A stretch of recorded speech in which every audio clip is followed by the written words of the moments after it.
fight or flight. Zack Martin not on the Cowboys team plane on this Monday as we have arrived in Oxnard, and the team is here and they're getting ready for meetings and check-in. This is Monday. The official day that you must get here is Tuesday, so there's no need to be too panicky about Zack Martin and his threat of a holdout. By the way, I've got a potential solution here. Mike Fisher reporting on the Cowboys in Oxnard at training camp. Zack Martin wants a new contract or a fat contract extension. Maybe that's a better way to put it. Cowboys, who do not require their players to be aboard the team plane, had an open seat, and Zack Martin wasn't on it as they traveled from DFW Airport to here in Oxnard. He has threatened to not report to training camp at all. Of course, that's a $50,000 a day fine. You do that for 10 days or so, and you start to almost forget why you were doing it. You start to almost do the math on it and say, what's my point?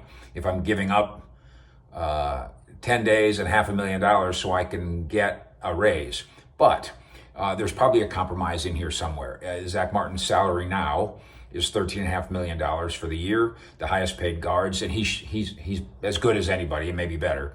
That's $20 million, so there's probably a nice middle ground there. The Cowboys can continue to argue, as I'm sure they have behind closed doors. Zack, we signed a contract with you 4 years ago. We signed it for a reason. We made you the highest paid guard in the history of football at the time. That's your contract. We can report that there has been negotiating. I don't know that we can report that that's optimistic. I think I've seen a lot of people say that Zack Martin has an obvious case. He's got an obvious case. And then there's the argument saying a contract's a contract. So I don't think anything's obvious at all here, except what I would predict to be the likelihood that Zack Martin does show up early on over the course of this camp. But as we sit here on the eve of reporting date, no Zack Martin yet. That's not a positive. It obviously can be argued that the Cowboys should do everything in their power to get one of their very best players, a future Hall of Famer, in camp, get him to work, get him happy.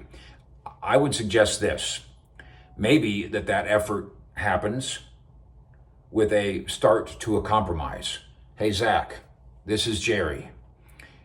I promise you, you come to camp and get to work, that we will involve ourselves in negotiations and we will accelerate those in earnest, something that hasn't been done much lately with Zack Martin.